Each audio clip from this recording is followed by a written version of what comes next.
السلام عليكم ورحمة الله وبركاته. الفاتحة. أعوذ بالله من الشيطان الرجيم. بسم الله الرحمن الرحيم. الحمد لله رب العالمين الرحمن الرحيم مالك يوم الدين إياك نعبد وإياك نستعين اهدنا الصراط المستقيم صراط الذين أنعمت عليهم غير المغضوب عليهم ولا الضالين. بسم الله الرحمن الرحيم. الحمد لله رب العالمين. إن الحمد لله نحمده ونستعينه ونستهديه ونستغفره ونعوذ بالله من شرور أنفسنا ومن سيئات أعمالنا. من يهده الله فلا مضل له ومن يضلل فلا هادي له. أشهد أن لا إله إلا الله وحده لا شريك له وأشهد أن سيدنا محمدا عبده ورسوله. اللهم صل وسلم وبارك على سيدنا محمد وعلى آله وصحبه أجمعين. أما بعد. Bahagia Tuan Imam, Tuan Bilal, para jemaah muslimin muslimat rahimakumullah sekalian. Alhamdulillah, pada malam ini insya-Allah sama-sama kita memahati atau mendengar satu hadis Nabi sallallahu alaihi wasallam. Hadis yang mana mungkin selalunya kita pernah dengar sebelum ini, yang membicarakan tentang dua perkara dalam kehidupan kita. Yang pertamanya sabar apabila kita dalam kesusahan, syukurnya kita apabila kita dalam kesenangan. Hidup kita dua perkara, sama ada kita dalam keadaan gembira atau kita dalam keadaan duka cita. Sama ada kita dalam keadaan mendapat nikmat atau kita memperolehi ujian daripada Allah Subhanahu Wa Taala. Bila mana kita diuji oleh Allah Subhanahu Wa Taala, maka kita mengetahui, menyedari bahawa itu diuji, kita sedang diuji oleh Allah Subhanahu Wa Taala. Maka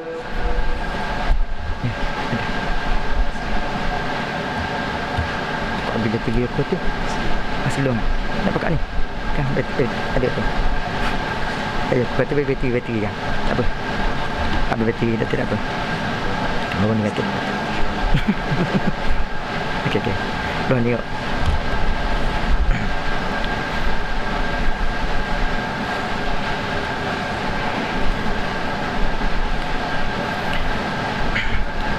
Apabila kita ini diuji oleh Allah Subhanahu Wa Taala, maka kita menyedari kita sedang diuji. Kita sedang diperhatikan oleh Allah Subhanahu Wa Taala. Maka kita meletakkan diri kita dengan kesabaran, tuan-tuan sekalian.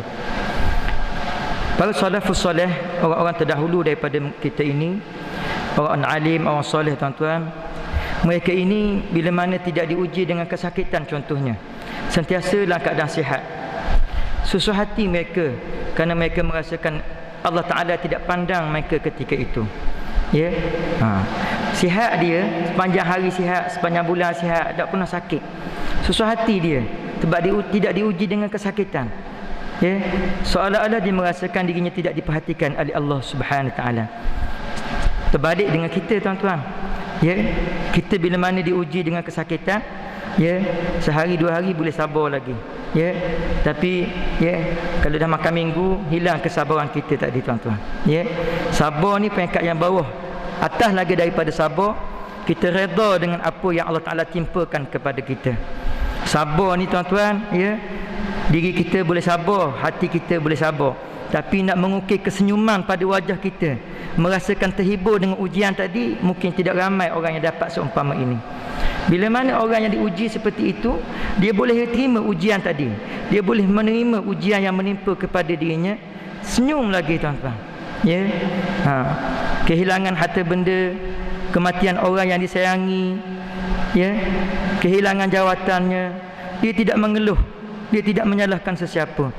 Ya, mungkin ini takdir Allah Ta'ala untuk dirinya.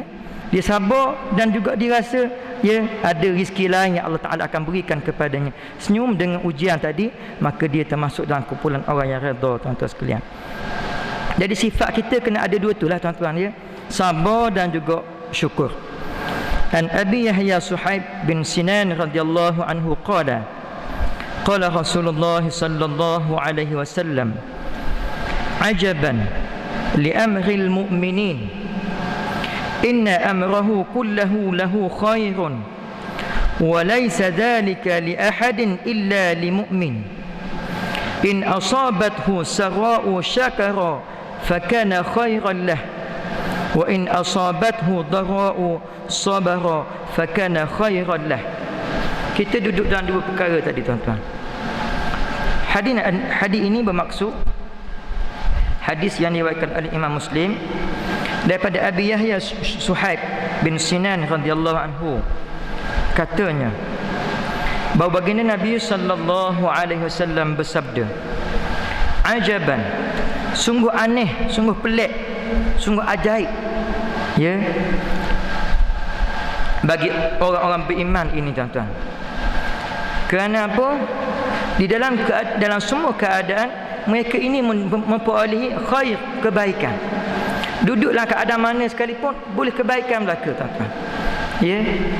Boleh nikmat pun kebaikan. Dalam ujian pun ada kebaikan tuan-tuan. Ya. Dan tidak ada habuan baik seperti ini kecuali bagi mereka yang beriman. In asabathu sarra'u syakara fakana khairan lah. Apabila mereka ini mendapat sesuatu yang kesenangan, sesuatu nikmat itu, maka dia bersyukur dengan nikmat yang dia dapat tadi, maka khairan lah, baik untuk dirinya. Dan apabila dia ditimpa dengan dara', dengan musibah, dengan kesakitan, dengan kepayahan, dengan kesempitan dan kesulitan, maka di sana dia meletakkan kesabaran. Sabar dia tadi. Maka sabar itu baik untuknya tuan-tuan. Ya. Sihat kita, masa kita sihat, alhamdulillah, syukur kita kepada Allah Taala. Kesihatan yang Allah Taala beri kepada kita, untuk kita gunakan kesihatan yang Allah Taala beri itu untuk mendekatkan diri kita kepada Allah Taala. Allah Ta'ala beri nikmat kepada kita harta. Kita gunakan nikmat harta yang Allah Ta'ala berikan kepada kita tadi untuk apa? Mendekatkan diri kepada Allah Ta'ala. Allah Ta'ala kurniakan kepada kita anak-anak. Kita mempunyai visi dan misi untuk kita mendidik anak-anak kita menjadi generasi yang cintakan kepada Allah Ta'ala.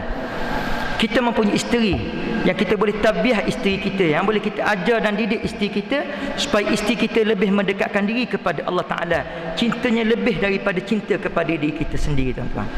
Nikmat yang Allah Ta'ala beri kita gunakan tadi, maka kita syukur dengan nikmat tadi. Dan sebaliknya, hidup ini tidak selalu di atas. Ada masa roda kehidupan manusia, ada masa di atas, ada masa di bawah. Masa kita di atas, jangan lupa nasib kita akan ke bawah nanti tuan-tuan. Ya, apabila kita di bawah, jangan kita lupa suatu ketika kita akan berada di atas. Janjinya kita sabar tadi tuan-tuan. Bila mana diuji dengan ujian, kesempitan, kepayahan, kelaparan, ketakutan, kesukaran dan seumpamalah makna ujian tadi tuan-tuan, maka kita sabar dengan ujian tadi, maka akan beroleh pahala baginya tadi. Keterangan daripada pengarang kitab ini, sesungguhnya orang mukmin ialah mereka yang bertuah dalam hidupnya walaupun terpaksa berhadapan dengan pelbagai ujian. Hidupnya selalu tenang dan tidak banyak masalah. Ya. Memiliki ketenangan jiwa yang dibawa oleh orang yang mencari kepuasan hidup dalam dunia ini. Namun mereka pasti tidak akan menjumpainya kalau bukan dengan iman. Kepuasan hidup dan ketenangan jiwa hanya dinikmati oleh orang yang benar-benar beriman. Hati mereka tenang di dalam menghadapi berbagai-bagai keadaan tuan-tuan. Orang beriman ini, ya, dia dalam hidup dia dua persimpangan tadilah. Bila mana dia dapat nikmat, dia tidak lupa untuk dia bersyukur dengan nikmat yang Allah Ta'ala berikan kepada dia tadi. Ya. Maka dia gunakan dengan perkara yang sebaiknya, yang tidak mengundang kemurkaan Allah Ta'ala. Ya. Nikmat hidup kita, nikmat kita, sihat kita. Ada kalangan mereka ini tuan-tuan sekalian, berpendapat, dia kata, ini menurut percakapan saya dengan orang-orang lama lah, dia kata ustaz, dia kata ada kawan-kawan saya yang bekerja dengan saya, seangkatan dengan saya, dia kata mereka ini berkata, kita ni masa muda, masa sihat, masa boleh kerja, kita kerjalah, dia kata. Nanti bila mana kita dah tua, bila kita dah pecing, dia kata, barulah kita berjinak-jinak dengan masjid, berjinak-jinak dengan sembahyang berjemaah, berjinak-jinak dengan kuliah agama, berjinak-jinak dengan halaqah Al-Quran. berjinak-jinak dengan amalan-amalan sunat. Dia kata gitu, sedap dia kata. Dan apa kata orang yang bercakap dengan saya?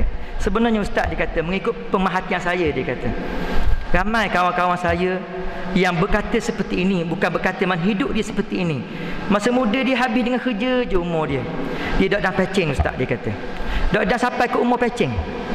Dah sampai umur pecing, dijemput oleh Allah Taala terlebih dahulu. Ya, kita dengar gitu pun wallahu alam lah. Ya, orang lama bercakap gitu. Bukan kita menafikan, itu di atas pemerhatian dia. Moga-moga menjadi iktibar kepada kita. Ya. Kalau kita kerja pun tuan-tuan, letih dah. Kita kerja, letih dah, habis tenaga dah. Ya, orang ajak main bola, semangat dah lagi kita nak main bola. Kita seharian dah letih di tempat kerja kita, petang tu kawan ajak main bola. Dah semangat dah kita, letih dah tuan-tuan. Gitu juga kita dengan kehidupan kita. Kehidupan masa muda kita ni, kita dah letih, dah perah dah tenaga kita untuk bekerja sungguh-sungguh, tanpa kita memberi ruang untuk kehidupan kita untuk beramal kepada Allah Ta'ala. Dia masa tua tuan-tuan, ya, baru nak berjinak-jinak dengan masjid, ya, baru nak berjinak-jinak dengan Al-Quran. Ya, kalau kata lidah tu kerah dah nak baca Al-Quran. Ya, duduk kat masjid itu bergelisah dah. Ya, macam ada bisul di punggung, bergelisah kali, berasa tak tahan. Ya, duduk kedai kopi tak apa, sebab masa muda dulu dah biasa duduk. Ya, sembang panjang lama tak ada masalah. Tapi duduk masjid ni berasa panasan. Ya, gitulah keadaan tuan-tuan. Dalam kehidupan kita ini tuan-tuan, kita perhatikan. Ya. Hidup kita ini akan diuji dengan pelbagai ujian. Bila mana kita diuji, ya, bila diuji tadi, Nabi mengajar kepada kita doa supaya kita tabahnya menghadapi ujian tadi.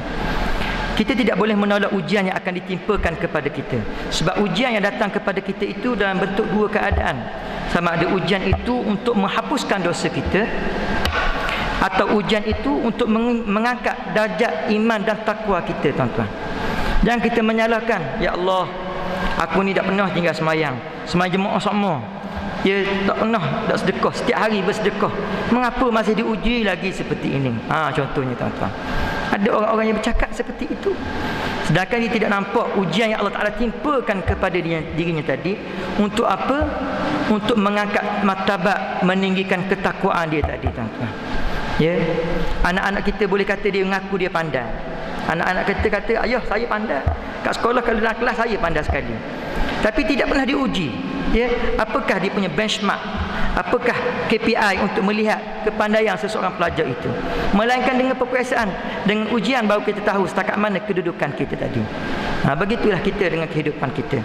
Bila mana diuji oleh Allah Ta'ala di atas diri kita, ke atas diri kita, maka signal kesabaran itu datang. Jangan kita lupakan, jangan kita ketepikan. Ni Allah Ta'ala nak uji aku ni. Ya, Allah Ta'ala nak pandang aku ni. Sabar tuan-tuan. Macam kita sakit, kita juga sakit kan? Sakit. Orang diuji dengan sakit, jangan duk bilang, aduh sakitnya, duk bilang sebut, duk ulang sakit. Dah memang sakit dah, tak sebut gitu lah. Tak boleh pahala sebut gitu. Aduh sakitnya. Istighfar banyak-banyak. Astaghfirullahalazim, ya Allah. Ya. Doa istighfar kepada Allah untuk mengurangkan atau menghilangkan kesakitan. Allah Nabi ajar kepada kita, bila mana kita mendapat atau mendengar ujian atau musibah, sama ada terjadi kepada diri kita atau terjadi kepada orang lain, ya, inna lillahi wa inna ilaihi raji'un. Allahumma ajirni fi musibati wa akhlif li khairan minha. Allahumma ajirni fi musibati wa akhlif li khairan minha.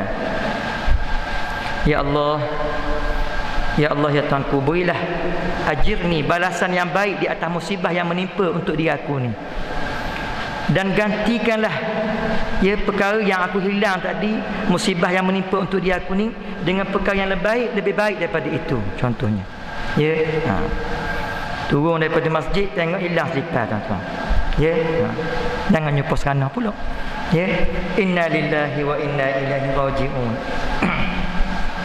Allahumma ajirni fi musibati wa akhlif li khairan minha. Allah Ta'ala nak ganti selipar baru pula tuan-tuan. Ya, nak beli selipar lain tak gamak, nak tinggal selipar lama ni, tak lagi pakai, tengok-tengok hilang. Ucap, ya. Tapi kita, masyarakat kita orang Melayu ni, kalau khabar kita ni tuan-tuan, ya, khabar kita, Pak, ayah masuk hospital, jatuh tadi kat bilik air. Kita pun jawab inna lillahi wa inna ilaihi raji'un. Kejut anak dia, ayah dah mati lagi, baru duduk hospital. Ya. Masyarakat kita bila dengar inna lillahi ni, doa kematian jadi duk fikir tuan-tuan. Nak sebut gitu boleh. Takut berasa hati anak hok dak belajar tadi. Sebut slow-slow lah. Sebut slow-slow. Perlahan-lahan tuan-tuan. Gitu juga kita kalau macam mesej kan. Inna lillahi wa inna ilaihi raji'un. Inna lillahi. Dak baca lagi bawah tu. Siapa pula mati ni? Ya. Rupanya kawan tu ya masuk pemudahan hospital ke, bedah jantung ke gitu gini. Inna lillahi, kita pun kejut dah tuan-tuan. Baca dulu dah inna lillahi di lisan kita, jawablah semoga Allah Taala menyembuhkan penyakit tuan dan sebagainya. Kita nak atau terdebus sudah, takut doa kematian dia rasa gitu. Perkataan inna lillahi tadi. Bacaan itu, doa tu, Allahumma ajirni fi musibati wa akhlif li khairan minha. Dan juga selain daripada itu juga tuan-tuan sekalian, ya, Nabi juga bila mana kita lah keadaan berduka cita, ya, hati kita kadang-kadang rasa ujian, rasa beratnya ujian, hati diundang masalah, ya, tengok kepada perangai anak-anak contoh, tengok kepada perangai adik-beradik, tengok kepada perangai tok tua mak tua, contoh, ya, hati kita yang kegusaran dan kebimbangan, doa yang lain Nabi ajar kepada kita, la ilaha illallahul azimul halim, ya. Kalau biasa dengar Syekh Mustafa kita ajar baca doa ni. Kalau sembahyang maghrib dia ajar baca apa? Ya. Untuk mengubat hati kita. Kadang-kadang hati kita diundur masalah, tak senang, tak tenang. Rasa tak tenang ni tuan-tuan. Ya, tak senang hati kita ni. Baca la ilaha illallahul azimul halim. Ya, dia ada 3 kali ya. Yang pertama la ilaha illallahul azimul halim. Yang kedua la ilaha illallah rabbul arsyil azim. Yang ketiganya la ilaha illallah rabbus samawati wa rabbul ardi wa rabbul arsyil karim. 3 tuan-tuan ya, nak baca. Kadang-kadang gitulah ya. Tak ingat hari ni tak apa. Lepas ni jumpa mula minta doa ni tepek dalam bilik kita ke sebagainya. Hati rasa Allah rasa serabut hati kan. Biasalah kita kan. Kalau boleh tua-tua ala ketua ni tambah fikir masalah berat-berat. Mana gitu. Tapi ada juga mari kabar ayah gitu gini Allah kan. Hati kita ni dah tak boleh tu main debak, berdebak panggil kan. Mana gitu. Ya, kelompok jantung tu dia rasa gitu. Bacalah doa tadi. La ilaha illallahul azimul halim. La ilaha illallah rabbul arsyil azim. La ilaha illallah rabbus samawati wa rabbul ardi wa rabbul arsyil karim. Nabi ajar. Dia panggil doa dalam kedukecitaan tuan-tuan. Baca di situ. Itulah ujian bagi orang beriman tadi. Bila mana diuji, mereka sabar ni tuan-tuan. Sabarnya tadi ya, kita meletakkan sabar. Ada sahabat anak tuan-tuan ya. Sahabat saya ni belajar di Mesir ya. Dia cerita kita pergi ziarah sana, tengok kawan kita belajar sana di Mesir. Dalam 15 tahun dulu saya pergi melawat dia. Ya, saya pergi jalan je lah tuan-tuan ya. Ada duit kita pergi tengoklah, tengok negara orang ya. Mesir ni antara negara yang unik ya. Saya pergilah. Unik lagu mana? Tempat dia tak ada traffic light. Dia pakai horn je. Pom ni tak boleh keluar. Pom boleh ambil simpang. Tak ada traffic light dia punya tu. Duduk kat bandar dia punya horn je. Pom bunyi. Dia boleh selisih, tak belaga sama-sama dia tu boleh tu. Sahabat ni kata, Syekh dia kata, entah duduk sat Mesir ni, cuba tengok. Mesir ni dia terbina daripada 3 perkataan. 3 perkataan. Mim, so, ra dia kata. 3 perkataan Mesir. Mim, so, ra dia kata. Pertama mim ini maknanya musibah. Musibah. Ya, orang duduk Mesir, belajar Mesir tahu lah. Ya. Kalau kita pergi jalan pun boleh tengok. Yang kedua, lepas musibah tu soknya kena sabar lah, banyak sabar. Ya. Di sebalik kesabaran itu adanya rahmah dia kata. Adanya kebaikan yang Allah Taala nak beri kepada kita. Kalau kat sana tuan-tuan naik bas, dia tak ada macam kita bas berhenti. Kita tekan loceng bas pun berhenti, turun ketik ni tak ada. Bas dia slow je. Kat mana destinasi kita nak turun terjah. Dia bas berjalan mula tuan-tuan. Kalau jawabnya kita tunggu dia berhenti, tak turunlah kita. Dia sambung mula perjalanan tadi tuan-tuan. Ya, gitu keadaan. Ya, kesusahan dia tadi. Walaupun begitu kita tengok masyarakat dia sangat beradab tuan-tuan. Sangat beradab. Peliklah masyarakat mereka ni, ya. Kalau kita naik trengko, dia panggil macam kita train besar tu kan, ya. Kita nak pergi satu tempat tu, dia tanya PT berapa ringgit, kita khabar dia kata RM2. Kita beri RM10, duit besar RM10. Maka dia tak ada duit dalam bank dia tu, dalam tu dia tu tak ada duit kecil nak tukar. Sambil-sambil jalan tu, kereta sama kereta gerak tu, dia boleh tukar duit lagi tengah-tengah jalan, sambil-sambil jalan tu ulur duit sebelah bank, sambil-sambil jalan tukar dengan duit kawan tadi. Tu kita kata canggihnya masyarakat mereka, tuan-tuan. Ya. Dan juga kalau kita tengoklah, ya, kalau lelaki duduk sebelah, ya, seorang ibu ada tempat duduk dalam bank dia duduk. Ibu yang pegang baby kita, kalau kita tak gitu masyarakat kita, ibu yang sedang pegang baby anak kecil ke 4 tahun 5 tahun, maknanya budak tu, kawan hak duduk sebelah ni tengok ibu yang peluk anak tadi, dia tawa, tuan-tuan, dia tawa, mai sini biasa tolong pegang. Kita dah duduk molek dah dengan anak, cara apa aku rehat aje dah. Dok gitu, tuan-tuan, ya. Sampai gitu sekali, ya, hidup mereka tadi, ya, rahmat yang Allah Taala bagi tadi, tuan-tuan, ya. Itulah kesabaran dalam kehidupan kita tadi, ya. Dan juga kita sentiasa berdoa kepada Allah, semoga Allah Ta'ala mengurniakan kepada kita kekuatan dalam menghadapi ujian kehidupan. Kita doa kepada Allah, ya Allah, ya Tuhanku, berilah kekuatan kepada diri aku ini. Kita tidak menolak ujian yang Allah Ta'ala datang kepada kita, kita tidak menolak. Jangan kita berdoa, ya Allah, mu nak uji aku, uji orang ringan sudah, hak mudah-mudah sudahlah, hak berat memberi orang lain sudah, ya Allah, jangan uji gitu kat aku. Ada gitu doa. Apa sebaliknya kita doa, ya Allah, ya, apa sahaja ujian yang kamu timpakan kepada aku, ya Allah, kurniakanlah kekuatan untuk diri aku tabahnya menghadapi ujian yang ditimpakan kepada aku tadi. Ini sifat orang beriman, ya. Ujian tadi kita nak diri kita boleh menerima apa sahaja ujian yang ditimpakan kepada kita. Sebagai contohnya ujian sakit, tuan-tuan, ya. Tak ada orang pun doa, ya Allah berilah aku sakit, ya Allah berilah aku sakit, tak ada, ya. Orang doa nak sihat belaka, ya, walaupun umur dia 80 tahun, 85 tahun, 90 tahun, nak doa sihat belaka, tuan-tuan. Allahumma afina fi badanina. Dalam maksurat tu, dalam wirid maksurat tu, tuan-tuan, ada doa. Bacalah 3 kali pagi dan 3 kali petang, ya. Allahumma afini fi badani, Allahumma afini fi sam'i, Allahumma afini fi basari. Bila mana diuji, contohnya sakit, ujian sakit, tuan-tuan, ya. Bagaimana kisah Nabi SAW melawati seorang yang sakit, sahabat yang sakit ni, ya, Nabi pergi melawat dia. Hadis ni diriwayatkan oleh Anas bin Malik, hadis ni.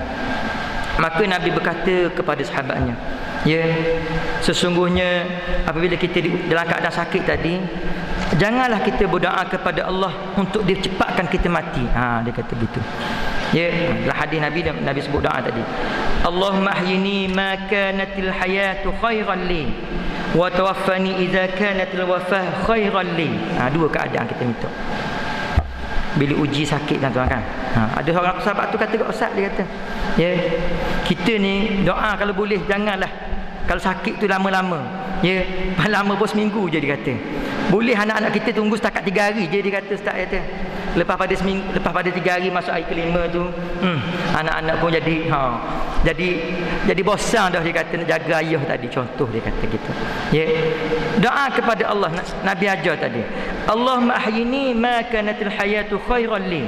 Ya Allah, hidupkanlah aku, panjangkanlah umur aku sekiranya kehidupan aku itu baik untukku. Wa tawaffani idza kanatil wafah khairan li. Dan matikanlah aku sekiranya mati itu baik untukku. Adakah orang makcik-makcik dalam pemberita tanya, kan, makcik tak saka, dia kata, ingat ke makcik mati dulu, rupanya anak mati dulu, rupanya cucu mati dulu, kalau boleh biar makcik mati dulu, tak apalah. Dia kata gitu. Ayat-ayat tersebut itu tak sesuai, tak boleh sangat digunakan, tuan-tuan, ayat tersebut, ya. Tak gitu. Allah Ta'ala nak uji dia dengan kematian dalam keluarga seperti itu. Doalah kepada Allah, jangan minta mati, kata dia, jangan minta doa mati. Ya Allah, hak tu hak sihat, ni hak sakit ni, sekiranya kehidupan aku itu lebih baik untuk aku, ya Allah, maka panjangkanlah umur aku, sihatkanlah tubuh badanku, ya Allah. Dan sekiranya kalau mati itu lebih baik untuk diriku, ya Allah, maka engkau ambillah nyawaku, ya Allah. Mana gitu cara yang kita minta tadi, ya. Bukan minta matilah deras sikit kau, puas dah, berasa hidup sakit dah, tahan sangat dah sakit ni, mati gak derah sikit. Tak boleh minta gitu tuan-tuan. Minta dengan dua kaedah tadi. Wanita di zaman Nabi SAW, seorang wanita ni tuan-tuan, dia ditimpa penyakit sawang. Tak tahulah sawang apa, zaman dulu tak ada lagi sawang khinzir kot ya. Kita penyakit sawang. Maka sawang ni jadi sedar lah kan, belalak mata gitulah penyakit kan. Maka dia datang berjumpa dengan Nabi, ya Rasulullah, saya ni kadang-kadang ditimpa penyakit ni Rasulullah. Maka boleh tak, ya Rasulullah, tolong doakan kepada Allah, semoga Allah Ta'ala sembuhkan saya daripada penyakit ini, kata wanita ini. Maka Nabi berkata, wahai wanita, ya, sekira-kiranya kamu ini bersabar dengan ujian yang Allah Ta'ala timpakan kepada kamu, sesungguhnya balasan syurga yang Allah Ta'ala akan berikan kepada kamu. Dia kata gitu, Rasulullah kata kepada wanita tadi.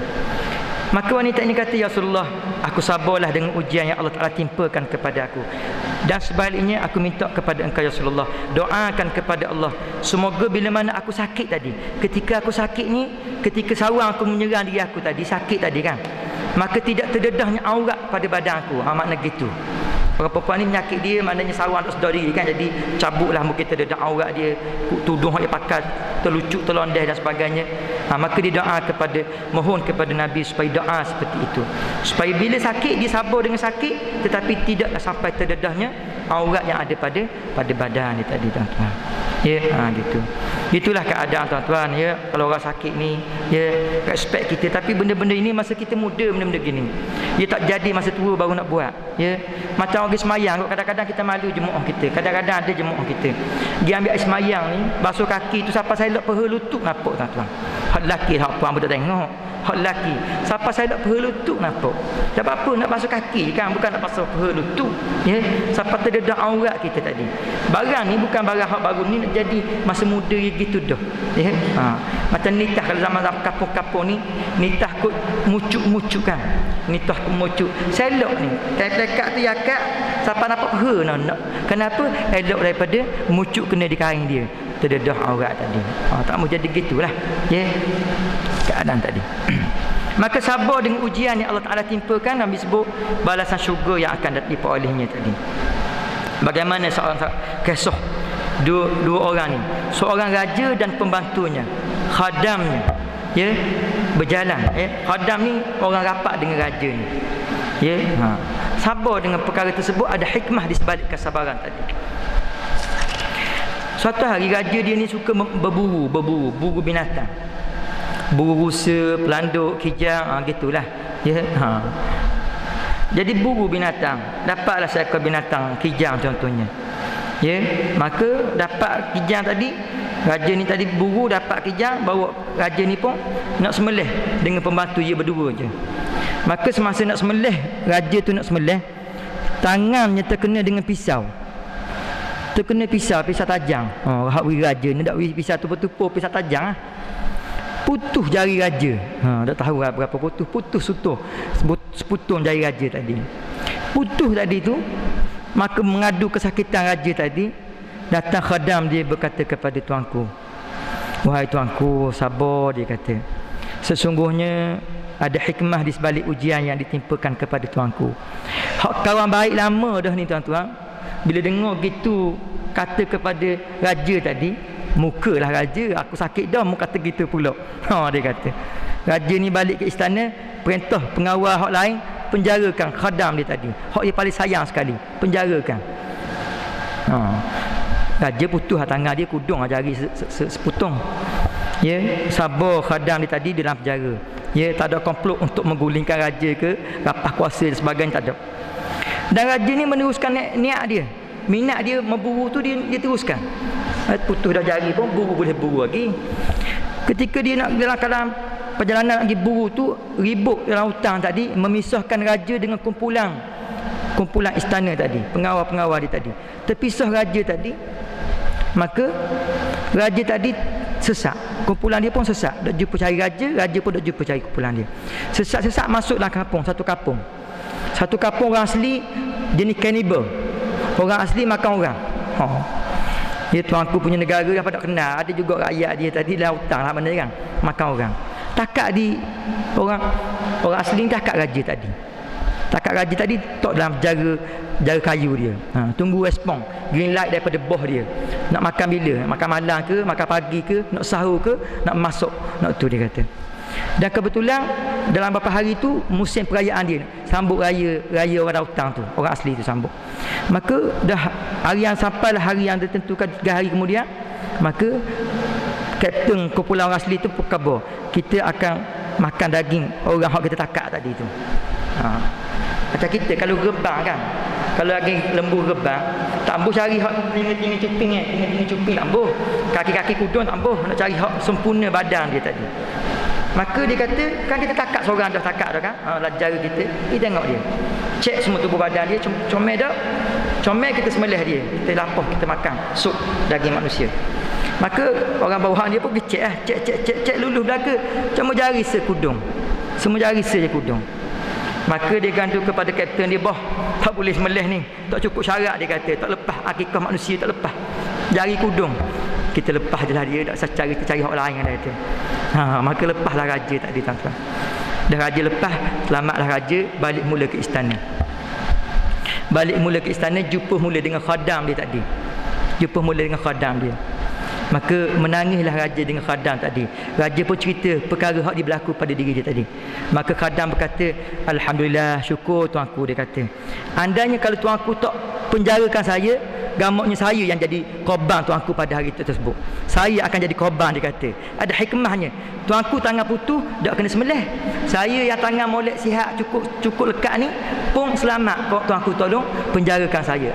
Itulah hikmah di sebalik ujian yang ditimpakan tadi tuan-tuan. Sabarlah tadi ya. Tak nampak. Masa tu kita tak tengok, tapi ada perkara-perkara yang berlaku selepas itu, hikmah, ada kebaikannya tadi tuan-tuan. Ya.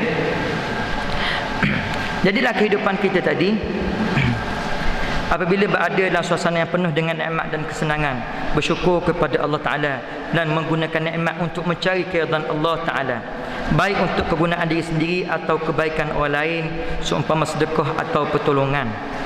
Apabila berada dalam kemiskinan atau kesusahan, sabar menerima takdir Allah Ta'ala dengan hati yang redha dan berlapang dada, memahami bahawa dunia ini tempat ujian dan kesusahan, manakala negeri akhirat nanti adalah tempat kebahagiaan yang sebenar. Bila mana kita uji, sabar tuan-tuan. Bila diuji, diri kita sabar, maka sabar itu Allah Ta'ala akan gantikan dengan pahala untuk diri kita. Gitu. Sebaliknya kalau kita diuji, kita tak sabar, kita merunguk, kita bersunguk, kita mengeluh, kita bercakap macam-macam, maka ujian tu tak hilang juga. Sebaliknya dosa yang kita dapat. Pilihlah. Ya. Sabar kita, bila sabar ada balasan, kebaikan yang Allah Ta'ala akan beri kepada kita, menggantikan yang lebih baik. Allah Ta'ala akan memberi pahala kepada kita, mengangkatkan martabat ketakwaan kita tadi. Namun begitu kalau diuji dengan sesuatu ujian, tak sabar kita tuan-tuan. Bagaimana Rabi'atul Adawiyah? Rabi'atul Adawiyah tuan-tuan, suatu hari dia naik tangga, meniti tangga tadi, tiba-tiba tergelincir daripada tangga, jatuh berudung, berdarah kaki dia tuan-tuan. 9 jari kaki dia tu semua berdarah, kecuali seputung jari tak berdarah. 9 kaki darah, seputung tak berdarah. Menangis Rabi'atul Adawiyah. Murid dia tadi tanya kepada tuan guru dia kan, tak sabar ke dengan ujian? Dia kata, dah baru kaki darah, dia kata, bukan berlain, baru kaki darah. Maka apa jawab tuan guru dia, Rabi'atul Adawiyah ni, waliullah, dia kata, sesungguhnya bukan aku menangis kerana sakit 9 jari aku ni berdarah, tapi aku menangis mengapa seputung tu tak berdarah juga tuan-tuan. Mengapa tinggal lagi seputung? Ya, alangkah baiknya kalau 10 jari tu berdarah belaka tuan-tuan. Ya, tengok hebat ni orang wali Allah Ta'ala lah tuan-tuan ya. Begitu juga dengan anak-anak Palestin, pernah dikisahkan seorang anak Palestin ni tuan-tuan, di rumahnya telah dibom oleh Israel, maka runtuhlah rumah dia tadi, hancurlah kediaman dia tadi, semua ada keluarga dia mati belaka. Ya, dia seorang, budak ni seorang je selamat. Kakinya hancur sebelah kakinya, kaki kanan sebelah contohnya, kaki kanan hancur, kaki kanan dia. Maka dia bawa ke hospital, tak sedar, pesang. Doktor tengok parah dah ni, kena kerak kaki dia, potong sebelah kaki kanan dia. Maka dia pun tak lama kemudian sedarlah budak tadi. Lepas sedar dia menangis, meraung bersungguh hati. Menangis meraung. Doktor hok tengok pun jadi siang ke dia. Sedih tengok apa pula menangis ni, sakit sangat ke? Dah biu-biu dah. Dia rasa tak sakit dah, maknanya obat tidur lama dah pergi. Rasa tak sakit lah maknanya kan. Maka tanya kepada budak ni, kamu sakit ke kamu menangis ni? Sungguh hati kamu ni. Maka berkata budak ni, aku bukan menangis kerana sakit. Aku menangis kenapa? Sebelah kaki aku masih ada lagi. Kedua kaki aku kalau tak ada belaka, alangkah baiknya sebelah kaki sudah berada di syurga Allah Ta'ala, dia kata. Tengok budak tadi. Aku menangis kerana masih ada lagi sebelah kaki lagi. Alangkah baiknya kalau kedua-dua kaki aku ni terputus, terpotong belaka, ya. Allah Ta'ala nak ambil belaka, aku redha tadi. Itu. Ya. Hebatnya iman mereka tadi. Wanita-wanita di Palestin diceritakan, mereka ini apabila tidur di waktu malam, tuan-tuan. Kita orang puan kita tidur saya lah contoh kan, tidur kembang gantung, tidur gitulah umpamanya. Tidurlah dalam keadaan dak aurat, dalam rumah tak ada aurat dah, tidak ada batasan aurat lah kita kata. Namun begitu wanita-wanita Palestin di rumah mereka tidur dalam keadaan berjilbab, menutup aurat, tuan-tuan, berjilbab. Maka ditanya kepada mereka, wahai ibu, ya, wahai wanita-wanita ni, muslimat ni, mengapa anda tidur di rumah anda sendiri dalam keadaan menutup aurat ni? Tutup pakai tudung mana pakai jilbab ni. Maka apa dia kata? Sesungguhnya dia kata, andainya rumahku ini dibom oleh Israel pada bila-bila masa, contohnya di waktu malam, sudah pasti orang akan menemui mayat aku dalam keadaan menutup aurat tadi, tuan-tuan. Tengok iman tadi hebat, tuan-tuan. Ya, kita tak sanggup, tak lari nak daripada masalah.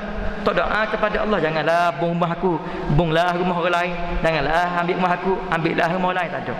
Tapi iman dia tadi mengajar kepada dia tadi, ujian tetap akan datang kepadanya, tapi kekuatan hidup dia tadi, kekuatan ketabahan hati dia tadi, sabar dengan ujian. Sebab apa dia letak depan dah? Ujian depan kita ada kesabaran, ujian depan kita ada kesabaran, ujian depan kita ada sabar. Gitulah, tuan-tuan. Ya. Namun begitu, ya, tadi macam kita katakan lah, tidak sama bahu yang mata yang memandang dengan bahu yang memikul, ya. Berat bahu yang memikul lagi, tuan-tuan. Ya, diuji dengan kehidupan dia tadi, ya, dengan pelbagai perkara. Ya. Dan sebagai akhirnya tip untuk kehidupan kita ni, tuan-tuan, ya. Sedikit dia. Dalam kehidupan kita ini, ya, ada 6 perkara yang boleh rawatan untuk diri kita. Ya, ada 6 perkara rawatan untuk diri kita. Dia panggil ada 6 perkara doktor terbaik untuk diri kita. Doktor yang terbaik untuk diri kita. Ya. Jadi kita ni mana gitulah, kadang-kadang bila diuji kita jadi tahu nak jadi buntu pemikiran kita, sempit hati kita, tak pandai nak buat cara lagu mana. Ya, dia kata. Yang pertama, keluarga. Ya, keluarga memberi semangat yang sangat kuat kepada kita. Itu sebab kalau ada di kalangan kita orang tua kita yang sakit dan sebagainya, ya, ambillah sedikit masa untuk pergi ziarah mereka, untuk duduk melihat. Ya, jangan kita pula kalau adik-adik kita telefon, abang tak balik ke hujung minggu ni, lama dah mak tak mari tengok kita. Tanya pula adik tu, tak cukup lagi ke pitih abang tu? Sebab kita rasa pitih tu boleh beli segala-galanya, tuan-tuan. Keluarga kita. Ya, tu kalau kita ada, ya, isteri kita hak dekat-dekat gini, Muhammad tua sebagainya, berilah dia. Kadang-kadang pun undung tak masalah, ada masalah tapi tak boleh nak cerita kepada kita. Benarkan dia. Dia kata, bang boleh tak ambo nak balik rumah 2 hari, nak tidur semalaman rumah hamba. Mana gitu contohnya kan. Ya. Ingat masa budak-budak nak kembalikan kegembiraan pada diri dia tadi, rawatan untuk dia tadi. Ya. Tidak berduka cita sama. Tak apalah, kita kata tak apa, bereslah. Gilah nak balik, abang pergi hantar. Ya. Kita pun boleh rehat. Contoh keluarga tadi. Yang pertama. Yang kedua, tuan-tuan, ya, rawatan untuk diri kita, untuk sentiasa hidup dalam keadaan sempurna, sihat dan sebagainya. Kita kena banyak rehat dan santai. Banyakkan rehat. Ya, cukupkan rehat kita tadi. Ya, contohnya kalau siang hari sebelum zuhur ada qaulillah, tidur sekejap, ya, untuk merehatkan badan kita, memberi ruang untuk kita segar pada waktu malam, dan juga kita cukup untuk beribadat pada waktu malam contohnya. Ya, rehat. Ya. Yang ketiganya, exercise, bersenam. Ya.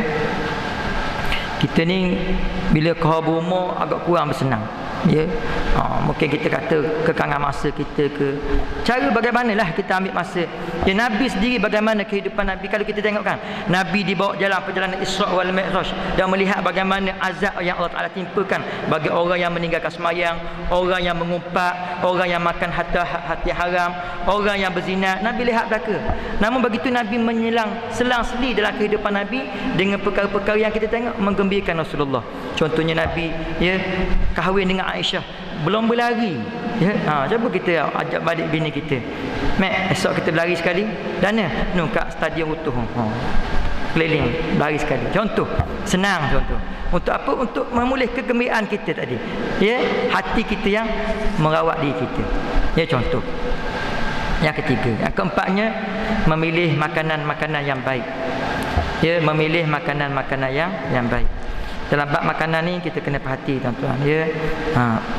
Orang yang menyediakan makanan, kalau 5 buah kedai, pilih dulu kedai yang mana menutup aurat tadi. Pakai tudung kalau wanita. Pilih gitulah. Makanan mesti kalau dijaga dalam bab ibadat dijaga, insya-Allah dalam bab makan minum ni dia akan jaga juga sebab nak makan kepada orang. Tapi kalau dia sendiri dalam tubuh badan dia tak jaga perkara-perkara seperti itu, makan minum lebih kurang je. Hak jatuh pun goreng-goreng jatuh bawah, ambil mula tak nak kuali mula makan kita. Makanan yang baik. Yang kelimanya, kita juga mempunyai sahabat atau kawan teman yang baik. Kadang-kadang kita berduka cita, berduka lara, sahabat-sahabat menziarahi kita ni memberi semangat kepada kita. Tu adab kita bila kita ziarah orang sakit, jangan cerita bab sakit. Kita cerita bab benda-benda hak yang minat. Bila ni orang main sukang sedap sangat lah ni. Pipong. Kawan tu pun daripada duduk sihat tu dengan rasa sihat lah, moga-moga sihat ni. Dapat boleh main semula, join semula dengan kawan-kawan. Contohnya. Lepas sihat ni kita pergi jalan sekali, tengok tempat orang. Contoh dari segitu. Mengajar di kawan kita tadi, memberi kekuatan motivasi kepada mereka. Yang akhirnya kita ini sentiasalah tersenyum. Senyum dan sedekah tuan ya. Senyum dan sedekah. Banyakkah senyum. Kita ujian ringan je tuan-tuan, tapi muka catung kita. Banyak muka tak senyum pada hak senyum. Wajah kita tu senyum. Senyum itu sendiri adalah sedekah. Biar orang tengok wajah kita tu, orang ada masalah. Serabut kepala. Tapi bila jumpa kita, tak cerita lagi masalah. Tengok wajah kita tu senang hati dah berasa Allah. Hak tu kita best ni. Kita rasa Allah, demo ni beri semangat ke kawan. Kawan tadi rasa malas, rasa lemah badan, tapi tengok demo ni berasa semangat rasa. Hak tu kita nak. Ni dak. Tadi hamba rasa rajin, jumpa dengan demo jadi kau malas mana gitu. Berat nanang kamu ni. Mana gitu.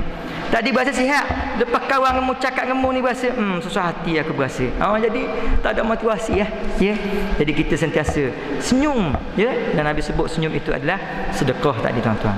Tak mampu kita sedekah dengan duit ringgit, tak ada duit ringgit yang kita boleh bawa, rupanya kita hadiahkan dengan senyuman. Walaupun kita senyum orang tak balas senyuman itu. Kita senyum orang tak balas pun, tak senyum balik mula kita. Tak apa. Senyuman itu balik untuk diri kita tuan-tuan. Banyakkanlah bersenyum. Banyakkanlah senyuman, kerana senyuman itu juga adalah perawat untuk diri kita. Walaupun kita ditimpa dengan rundungan masalah yang besar, yang berat sekalipun, dengan kita senyum, mudah-mudahan orang lain sekitar tidak terkesan dengan masalah kita. Ni orang lain tak tahu benda apa masalah kita, tapi tengok dia tadi dengan muka catung, akhlak kita dah down. Face apa?